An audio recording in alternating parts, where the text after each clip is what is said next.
This is Nice Work. I'm Tyler Lake. And I'm Alex Chambers. Alex, have you ever seen Hoosiers? No, that's Gene Hackman and Indiana basketball, right? Yeah, no, exactly. Okay, well, how about Rudy? Nope, I don't even know what that one's about. That one's Sean Astin and Notre Dame football. Okay. So Angelo Pizzo wrote both of those movies, and he recently made a movie set and shot here in Indiana, and we talked with him about the difficulty of making a movie in this state. Huh, that's interesting. Well, because we're a show about local art and culture, I decided to go to the mall. The mall, huh? Yeah, there's more local art in the mall than you might expect. Our mall, at least. Interesting. I talked with Melanie Pennington. She's a sculpture professor here at IU about her sculpture of Ryan White. Oh, interesting. Yeah. And heavy. Heavy, for sure. That is all coming up on Nice Work. After this. The first part of today's show was produced by Nice Work intern Jonah Ballard, who snagged our biggest interview yet. Today on Nice Work, we're joined by writer and director Angelo Pizzo. He's the creative mind behind Hoosiers and Rudy. His newest film is a coming-of-age story inspired by his own childhood in Bloomington, Indiana. It's called Someone Saved My Life, and it's his most personal yet. It's about a high schooler that meets an older student who shows him another side to life. The relationship helps him to escape his mother's control. The friendship is destructive, but also liberating. It's an introspective project about memory, influence, and the struggle for independence. He shot the entirety of the film in Bloomington and financed it himself. Angelo joins us to talk about what inspired the film, how it felt to revisit his past through art, and how he sees storytelling in the film industry today. Angelo, thanks for joining me. Thank you. So you've written films that capture both triumph and community, like Hoosiers and Rudy. How did you approach writing this film differently than your past work? Well, originally, the idea behind the screenplay came from a conversation I had with my therapist. And I had discussed a certain seminal point in my own development as a individuated human being rather than a child of parents. And I was in a very specifically controlled relationship with my mother. And I was sort of the good boy. I was the good student. I participated in all the activities that my mother was sort of a stage mother. She was kind of living her unlived life through me. I became an actor in every IU production. I was on the swim team, all these kinds of things that I didn't remember ever having a choice of doing. I just was doing them at a very early age. And at some point, I wanted to break away, and she wouldn't let me. And then I met a friend who empowered me to break away, and the break was rather dramatic. I went from being the good boy to being the bad boy. And my guide along the way was my friend who took me down kind of a rabbit hole of how bad you can get, in 1962, that is. And it kind of changed my life in a very dramatic way. I was dealing with the consequences of all of that turmoil, and my therapist said to me, "Why you know how to come to terms with and give voice to characters that help you process, your inner turmoil or your inner kind of dynamics of desire and resolution. So why don't you just try to write a screenplay for yourself, not for anybody else?" And it was the easiest screenplay I'd ever written. It was actually, not only was it not difficult, which most screenplays are very difficult, it kind of flowed. And at the end of it, I gave it to a couple of my friends and my brothers and sisters, not all of them, but and then ultimately my agent, he said, "There's a hell of a movie here. You should think about doing this." And it was at that point, and that was perhaps it was 12, 13 years ago, I thought, the only way in which I'd make it is if I had absolute total control. I know you spoke about how this was cathartic for you and you were exploring the idea of this film through therapy. What brought you to tell this story now? Well, I think it was a couple of factors. One was the film that I was going to shoot 2 years ago. We were in pre-production in Kentucky at the time. We'd actually cast the lead, and we'd hired some of the keys for the departments, and we were setting up production offices in Kentucky when the actor struck. And the financier of the film was going to do it the following fall, but because of his own business interest, he was building a factory. He wanted to be on the set every day. He couldn't do both.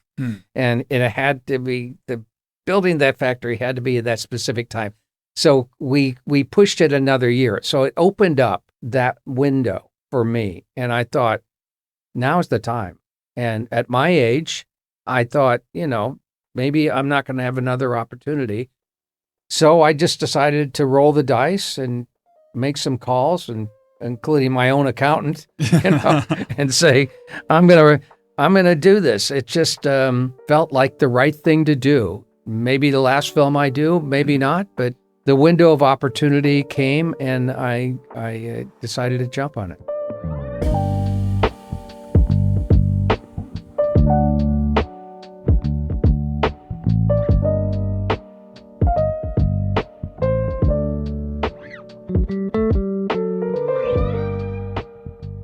Can you talk a bit about filming in Bloomington?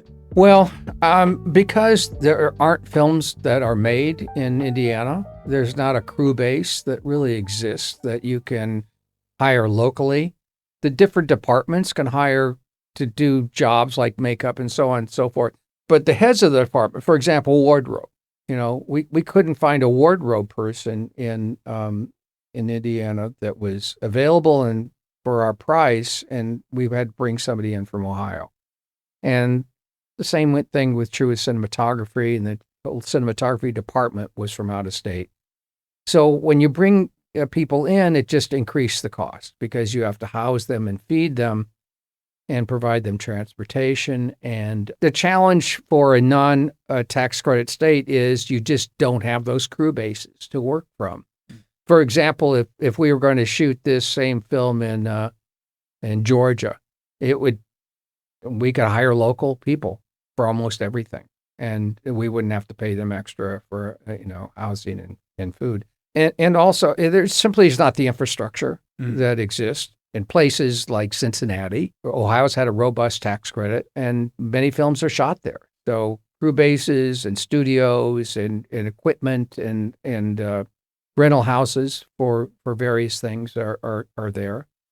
For really low budget, ultra low budget, films that don't count on tax credits or larger crews, it's okay, but not for what we were looking for. So that was that challenge. And, we had also tremendous cooperation from the people here in the state, in the city, who supported, the idea of me shooting here. But we had to walk them through a lot of, how to get zoning, the permits, and so on and so forth. I know this isn't your first time directing, but I know this script specifically was very personal. Having that kind of control and also vulnerability, what surprised you most when you stepped behind the camera for this story? Yeah, I mean, the interesting thing about directing a personal story is these characters that I wrote are based on people that were very close to me. Obviously, my mother, myself, my best friend, or at the time, and my father. And the more you work with the actors you hired, the less those people become prominent.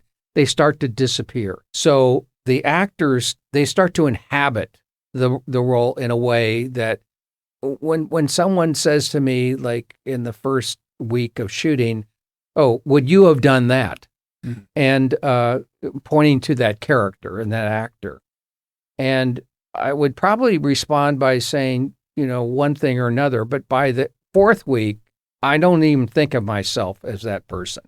That person is somebody who is the combination of the character and the actor and all the characteristics and personality of the actor. I've always said this, which is, and maybe somebody else said it, but it's what I've experienced. By the end of the shoot, that actor should know that character better than you do, mm-hmm. The director and writer.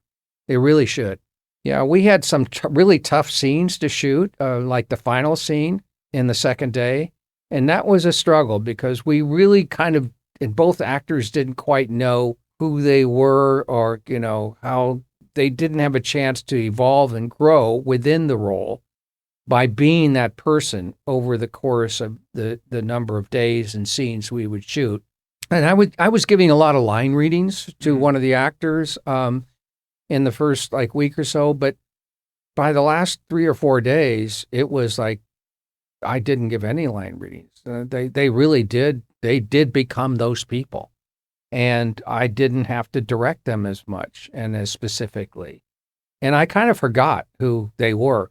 One of the things that I remember my sister coming here, and there were some scenes I wrote that were challenging in terms of bringing back my own memories about some of the conflicts I had with my mother.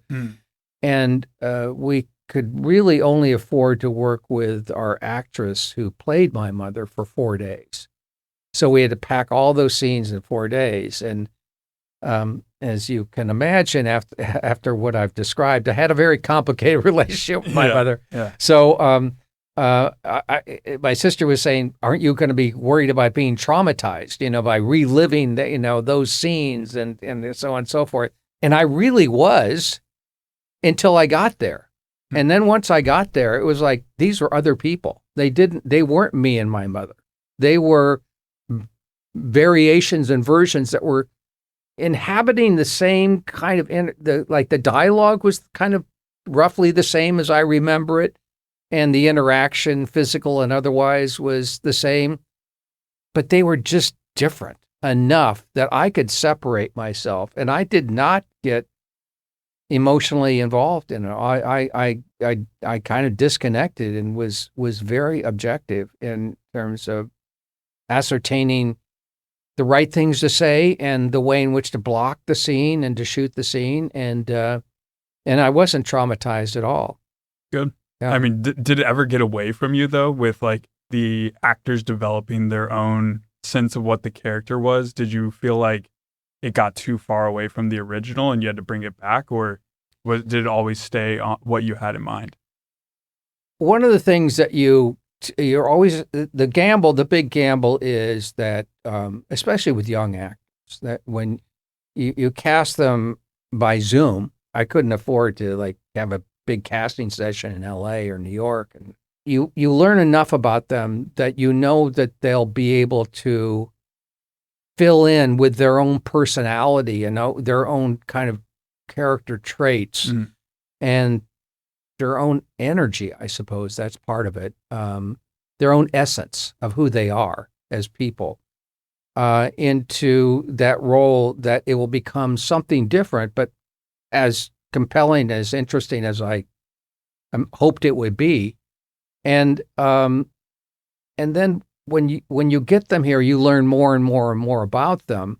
I guess there were certain points. So, for example, the character of my friend at the time, he was a very charming, charismatic guy who had a dark streak to him, and I didn't recognize that at the beginning, and so it becomes more and more apparent as the film progresses, and each scene reveals a little more darkness. So it's just finding that little kind of right level at which to increase the volume, so to speak, of dark until it logically explodes at the end.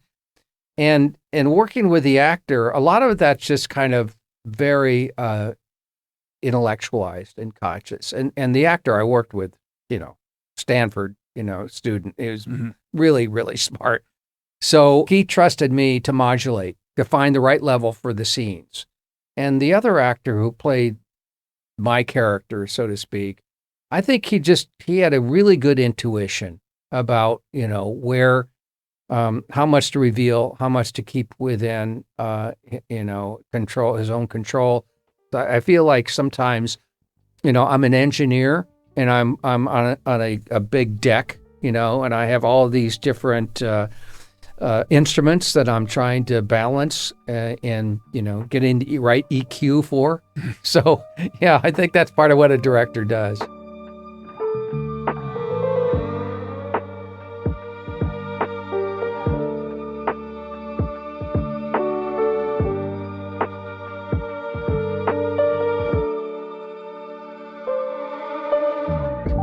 I know you filmed a lot of it in conjunction with the university. What did that partnership look like? Well, because of obviously the university has been a big part of my life, and it was a big part of my life growing up. In fact, the first house that my family moved to when I was 3 years old was literally a block from here. It was on the corner of 6th and Jordan. Oh, wow. 7th and Jordan. And sorry. I had a lot of the scenes that were set on campus. So, the university cooperation was critical, and it was, and we had great cooperation from the university. We shot a couple scenes here. We shot at the auditorium, and we taught a class based on the film, in which the first 3 or 4 classes I was part of, which we talked about the writing the script, the preparation, pre-production, and we brought a cinematographer in, our DP, and then once we get into really a week away serious pre-production, I had no time to actually go into the class, but we invited the class to come to all of our locations, at whenever it was convenient, and I was there to answer questions, and I thought they were great. I thought the students asked really good questions, and some students were there all the time and some were there occasionally, but, you'd have to ask them what kind of benefit they got from it. But I didn't finish up the class. I was so burned out after that. I'm sure. I mean,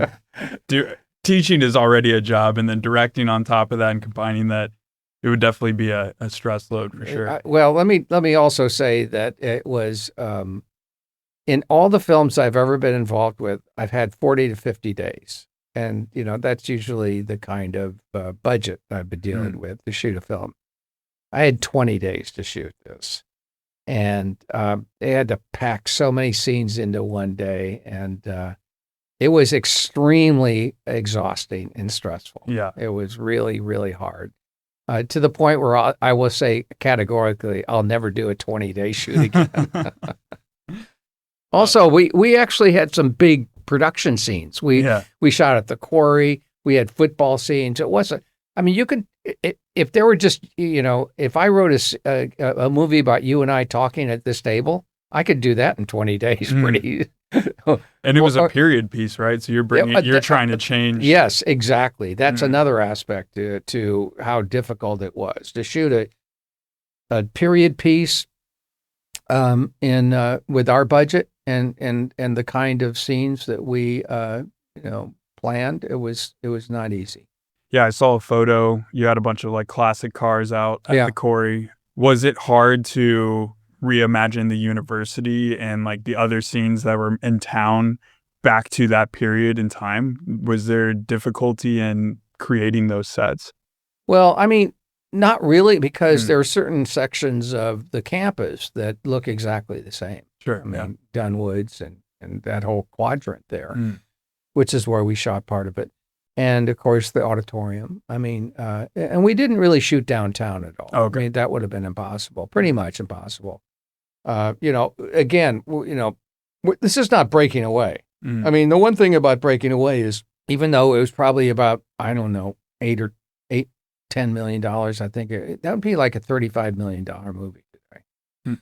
So, and what people don't realize about Hoosiers is we were considered a low budget film, and we were at $6.5 million. $6.5 million in 2025 dollars is about $28 million. The same thing around Rudy. That'd be about $30 million today. Okay. Yeah. So I mean, it's it was a challenge in every way, shape, and form. Yeah, I read a bit about it where you couldn't have people traveling outside of like 40 miles or something around Indianapolis. So you had to keep all the shots within that range, and you couldn't travel. I think this was for Hoosiers, I believe. And so it sounded like the budget obviously was constraining. If you were starting out today in this industry of streaming algorithms and where IP is driving the industry, how would you find your way?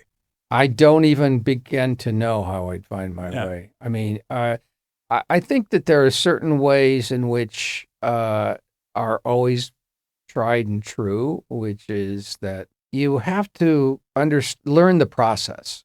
Learning the process is not just reading a book about screenwriting or taking a class on screenwriting. The advantage you have today is you can shoot a movie on your iPhone. You can do a lot of preparation work in terms of trying to find your own voice by shooting ultra low budget kind of things or little short films, with your friends. And I mean, that's sort of part one, which is foundational, which is learning how to tell a story with images. And part two is to really find a location, a group of people that you can learn from. And, that was my great gift out of film school. I got hired by a producer to be as an assistant, but his charge to me was he became my true mentor insofar as he wanted me to learn everybody's job, it was a television series. And we had an order for 13 one-hour dramas. And that's like making 13 48-minute movies every 8 days. He said, learn everybody's job and learn how they communicate, learn what they do and how they do it, and you'll be a filmmaker by the end of this 6 months. And I can tell you to this day, it was the foundation for everything that I do as a filmmaker, is what I learned on that. Because I went to USC film school, but my degree was academic. So it was called History, Theory, and Criticism. It really wasn't about making films, about analyzing, breaking them down, and writing about them. But that's no way to learn how to make movies. It really isn't. There are certain things you can pick up and certain artists that you're drawn to in terms of creating your own style, psychological. Well, I mean, I think unconsciously more than consciously, but ultimately, it's learning from people who know more than you do. It's getting onto projects that you can find your own role models and your own mentors, and how you go about doing that changes because everything was done in L.A. when I was there at that time. Not in everything, but a vast majority of material and product was made in L.A. Now it's made everywhere else because of tax credits. I mean, we were talking to Michael Uslan. I think over $2 billion worth of product was made in New Jersey. Yeah, and like close to $5 billion in Georgia. So maybe it's better to go down to Atlanta and try to, find a job as a production assistant on a film and then work your way up.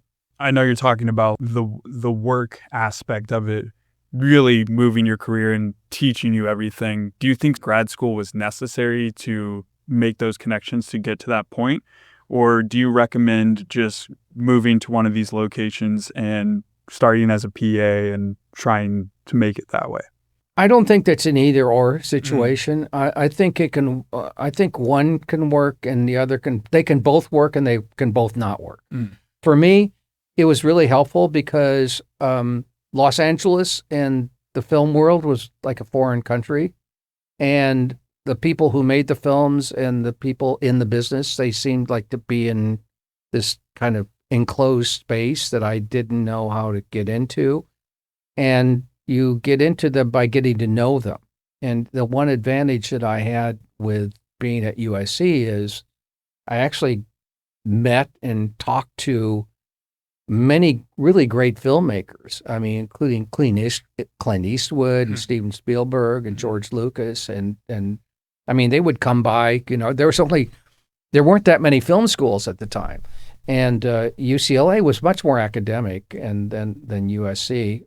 But even though I was not in production, I was welcome to go to any screening, to any kind of Q&A session, and invited to. They had always a Monday night movie thing, and there was a guy named Arthur Knight that invited top directors and their films to screen before they were released, and he invited a select group of people up to his house to talk to people afterwards. And I just remember one night that I was thinking of, Clint Eastwood was this huge star and untouchable, and what would you say if you even had a conversation with him or could talk to him? And he came with this film called Play Misty for me. And I was one of the people invited up. I ended up having a really long conversation with him, and he was like the nicest guy you could possibly imagine, and so kind of unassuming in a way. There wasn't any kind of attitude or star stuff that he was dealing with. He was, and I think that one of the things that helped me was I'm not that different than these other people. Okay. They're much more talented than I am. It's not even the question of that, but my breakthrough was I needed 3 more hours to get my oral, for my PhD, before I could take my orals. And they only had internship for production students, but they didn't have any more classes for me to take. So they gave me a production internship, and it was on the last season of the Mary Tyler Moore Show. And it was getting to know those people who created that show. Jim Brooks, this great director who wasn't a great director at that point, was one of the creators of the show. And Mark Tinker, who was married to Mary Tyler Moore, who was the president of the company MTM. And he took me under his wing. And basically, he was the one who introduced me to the mentor who hired me to be an assistant. And I just felt very comfortable around these people. I felt like I belonged. And I think that for many people starting out, that probably psychologically the biggest obstacle. Do I belong? Am I good enough? And I didn't know if I was a good enough filmmaker, but I knew I was a good enough bullshit artist to hang with.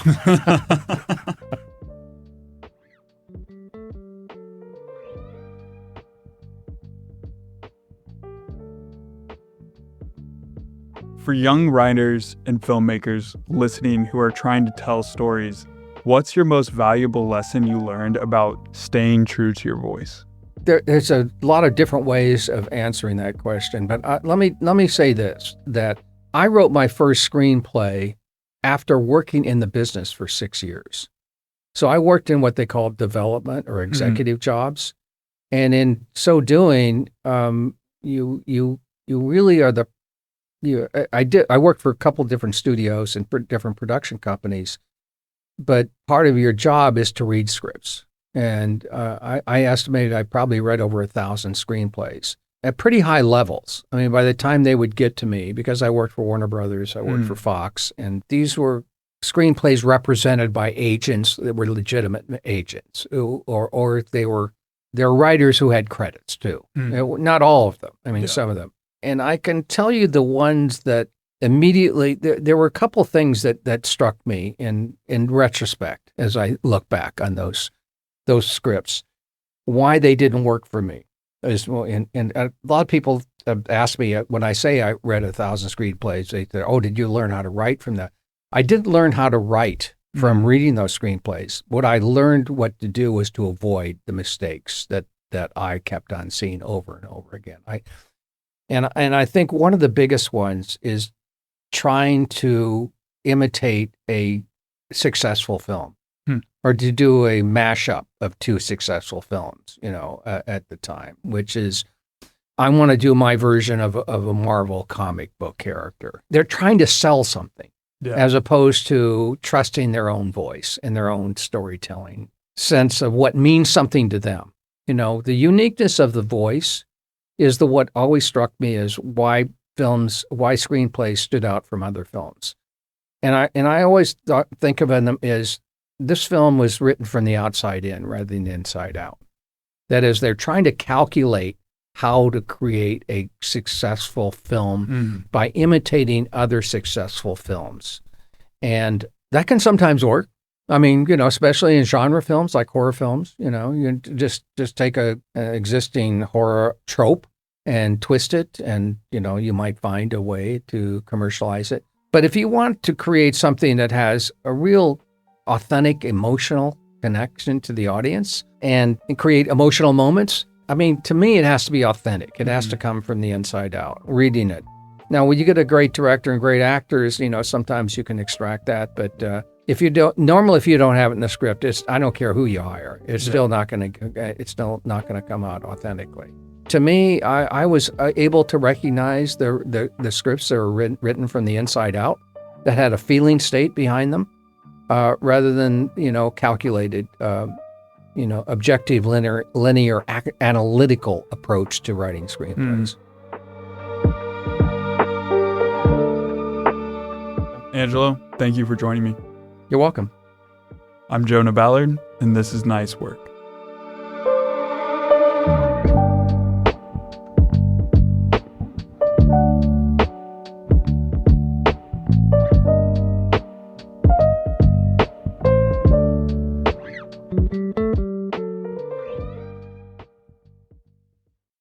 When you go to the mall, you expect to see chains like Hot Topic, Foot Locker, Old Navy, a food court with pizza slices and soft pretzels. But here in Bloomington, if you walk through Target into the College Mall and then turn left, you'll see a place that sells local art. It's big, 6 galleries. It's called Pillar Arts, and it's an outgrowth of the Arts Alliance of Greater Bloomington. They run this shop in the mall, and they also recently took over By Hand Gallery. That's the long-running shop in Fountain Square downtown. They took it over when its founders decided it was time for them to move on. I walked through the gallery with Carol Rhodes. She's the president of Pillar Arts, and Vice President Henry Leck. The piano room has a grand piano and 4 walls of art. Good to mention that this was the laser tag room, and it was all blue, orange, and yellow. And there were also racks that held women's underwear. All of those had to be removed, and the painting is now neutral. The piano is played almost on a daily basis by a very accomplished pianist, which imparts a real sense of class and, welcoming atmosphere. Also should mention that just in this gallery alone, there's abstract art over here, there's watercolor, there's photography, there are oil paints, traditional oil paints and more avant-garde oil painting. And you'll notice everything on the walls is original art, and then there are prints that are available in racks and also cards.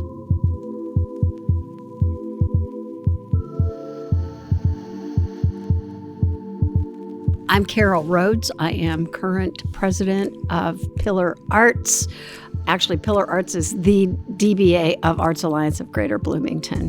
The DBA? Doing business as. So the actual corporation is Arts Alliance of Greater Bloomington, and we are doing business as Pillar Arts. I'm Henry Leck. I'm the vice president of the board and past president, and a retired professor, I should say. That doesn't hurt to know, also. An oil painter. And an oil painter, yes. And you are a watercolor painter? Colorist.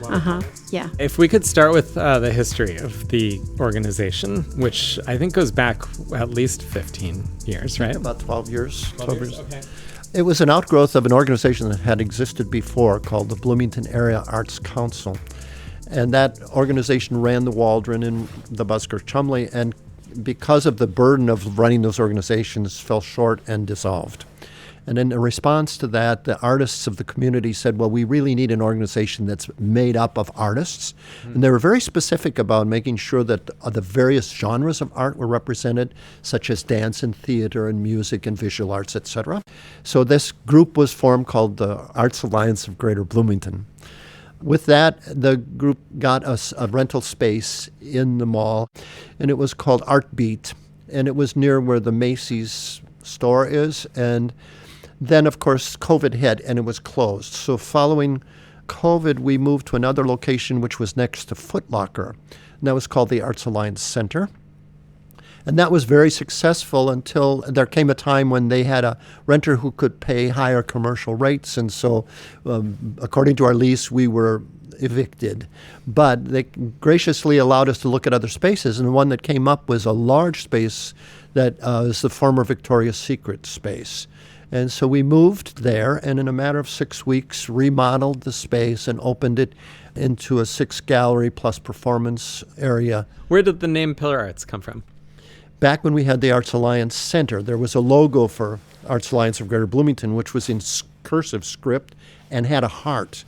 And we had a number of outside consultants say, your logo is dated, and it gives the impression that you're older people, because young people don't use cursive anymore, and it looks folky with the little heart on it. So our board decided, well, let's think about redesigning the logo. So there was a task force. We brought in marketing people and looked at the logo and said, well, wait a minute, it's Arts Alliance of Greater Bloomington. That's way too many words to put into a logo. So let's just call it Arts Alliance. Oh, no, there are a million of those. So maybe we need to not only think about redoing the logo, but rebranding the organization. So we had on our board at the time a fellow named Ryan Irwin, who's done a lot of rebranding, like in Hopscotch Coffee and various places like that in town, done a lot of work in town. And finally, after spending a lot of time whittling down words, he came up with the word pillar, because it means collaborative, supportive work. And that's what we do. We collaborate with other organizations, with artists, and we help support. And that's what pillars do, is support. So the board thought about it, and we decided, okay, Pillar Arts it's going to be, and we redesigned the logo and rebranded the whole organization. So the mall has always been the only physical location. I mean, by hand is its own thing, but in terms of this pillar and art beat. So you can't really compare it to being somewhere else, but has it seemed like it's been a good place to be in terms of like getting business? I feel like malls don't have the kind of the energy or cachet, I think, that they once had. You're absolutely correct about that. The traffic in the mall is not what it was 10 years ago. People now shop online and various things. But, we are also at the far end of the mall, which makes it a little bit challenging because we're not right in the middle of the food court area. But you know what? People are discovering us, and they're coming. We've had very, very good month of December in both locations. In the Arts Alliance Center in the mall, in terms of at least 2D art, we do more sales of prints and cards than original art, although we have plenty of original art, and it does sell. And we insist on the 2D art being original, with having some there. We're not just a shop of prints. We are an artist gallery.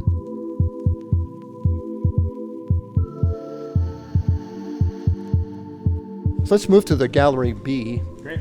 You notice here there's Rose Brenner, who's one of our artists, who's a greeter today. Our artists run the space. And in this space, which is a little different, you start to see jewelry and glass work and then traditional portrait art as well. It should be mentioned that all through these 6 galleries, the floor is marble and it's all in a black and white decor. Black and cream, yeah. And there's a lot of space, so the art gets to breathe, and you can look at individual artists without being avalanched by all the art that's around it.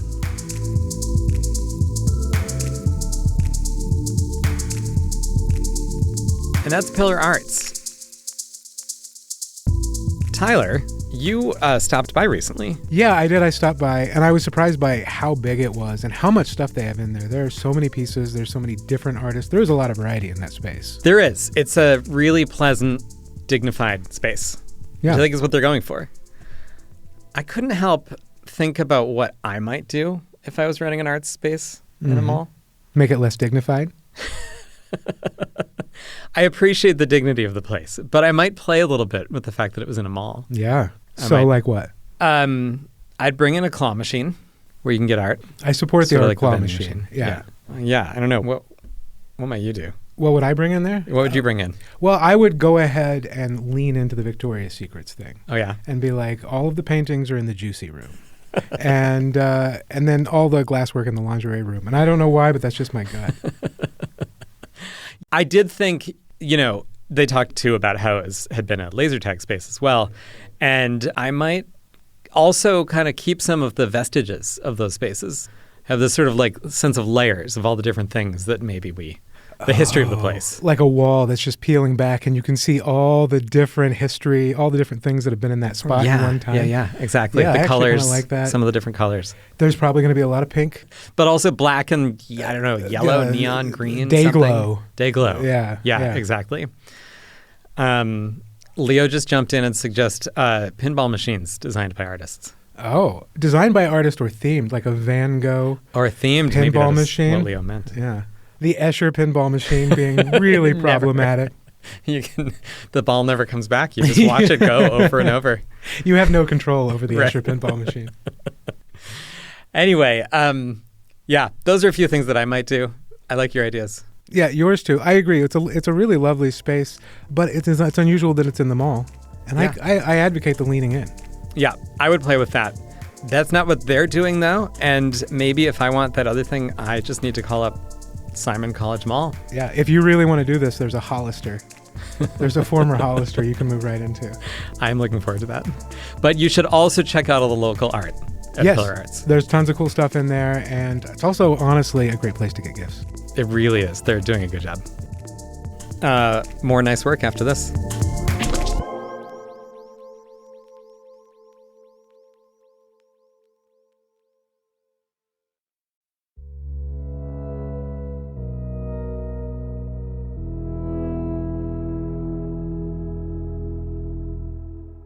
Ryan White was a teenager in Kokomo when he contracted AIDS from a blood transfusion in 1984. He was, by all accounts, a remarkable human being.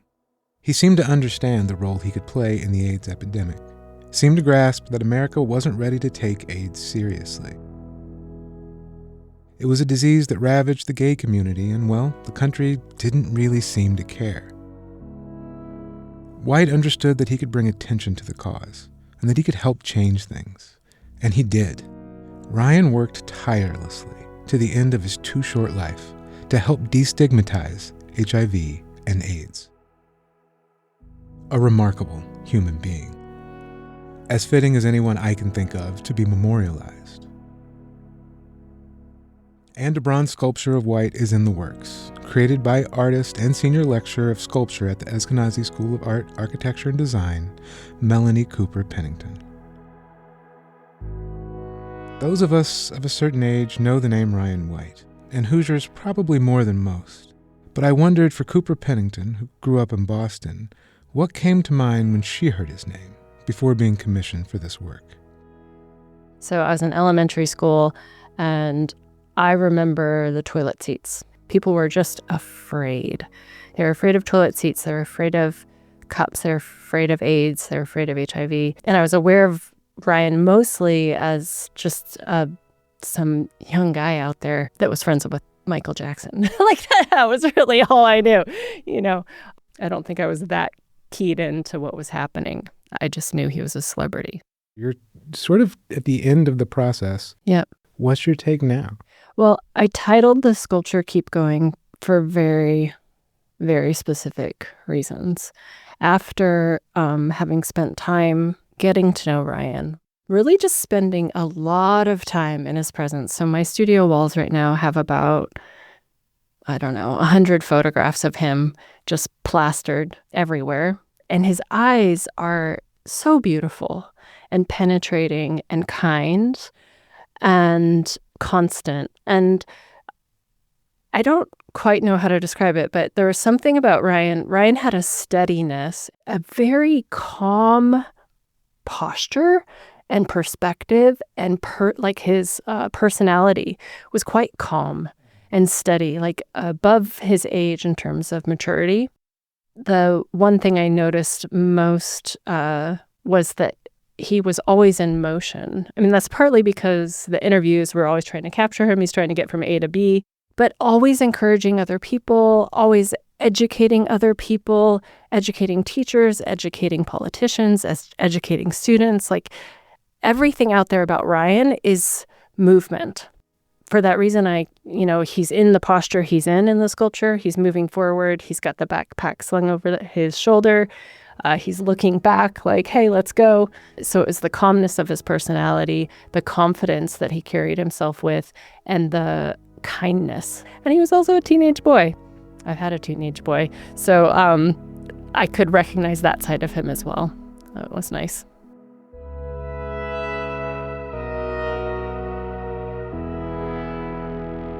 If you kind of talk to anyone who knew Ryan, there was something special. People said this. There was something extraordinary just about his presence. And now you're meant to capture that. Mm-hmm. Yeah, which is why I didn't breathe until his mom came and felt him. Yeah, I mean, I can't, I'm a bit speechless about it, and because I knew that, and I could feel it without having met him. It was about 3 weeks before his mom was supposed to come to my studio, and I was staring at Ryan, praying to Ryan, like, because I still hadn't gotten him. I was like, Ryan, I don't think you don't look cool enough yet, and this is not you. Like, help me make you look cool. He always wanted to look cool, and he was cool. And it was only in the last 2 weeks that I got it. And then it was only when Jeannie and Andrea saw it that I could believe that I got it. Just to note, Jeannie is Ryan's mom and Andrea is his sister. And even now, because it'll change in the bronze, even now I'm not done yet. I don't feel done yet. Do we know yet when this is probably when it's going to be installed? Ryan died on April 8th. So I'm hoping that either on that day or that week or weekend we'll have a unveiling. And when that statue goes up, it'll live in the Indiana Memorial Union on the IU Bloomington campus.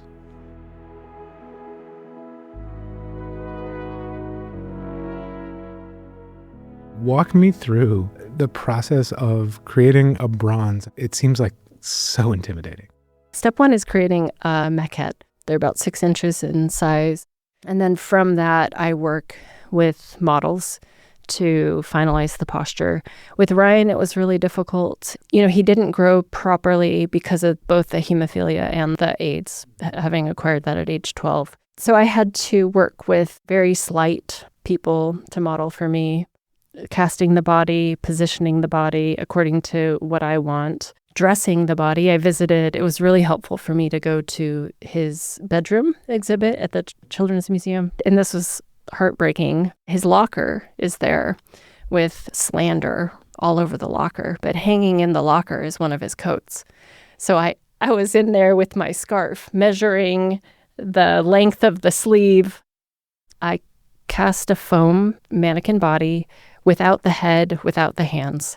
I clothe that body, and then I coat the clothing in glue, basically. I build a head armature, I build hand armatures, and I coat all of it with a plasticine. It's an oil-based clay.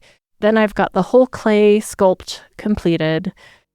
Mom came and gave her seal of approval, which was just the most touching thing I've experienced ever. We both cried for about 4 minutes. His sister also was there, and they both they loved it. So that was amazing. And then in the last 3 weeks, I had to cut the sculpture into 5 pieces. With a mold maker, Jared Smith, we had to cut through like the shoulder. We had to take off the head, take off the hands, take off pieces of the backpack. Then we coat those in layers of rubber, and then we coat the rubber with a rigid plastic shell. And then I ship the rubber molds with the mother mold out to my foundry, Bollinger Atelier in Arizona. And they will cast it, and I will go out there and I'll approve the wax. And then they melt out the wax, pour in the liquid bronze, weld the bronze pieces together, I get to approve that, and then I go and I help with the patina. And then they ship it back. So yeah, it's about an 8-step process and a constructing and deconstructing of the piece 3 different times.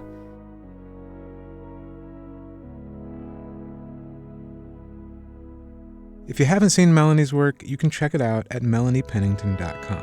And if you want to see a piece up close and personal right now, there's one up at the Grunewald Gallery. That's more than worth the visit. And if that's not enough, Melanie's going to come back soon to the studio and talk a lot more about her work.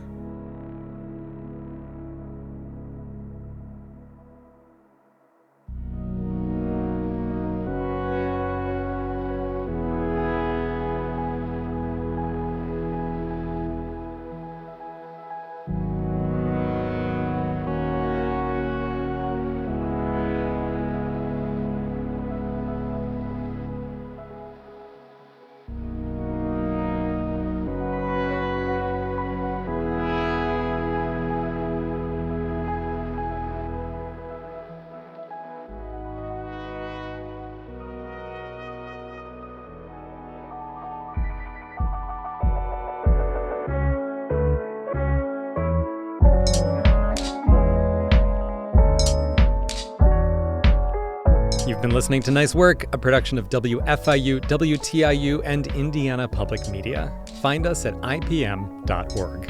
This episode was produced and edited by Alex Chambers, and we get production help from Danny William, Holly Wilkerson, Carl Templeton, Leo Pies, Jillian Blackburn, and Jonah Ballard. Our theme music was composed and performed by Alan Davis. Additional music from Universal Production Music. The executive producer is Eric Bolstridge. Thanks for listening. We'll see you next week. Nice work, Alex. Nice work, Tyler.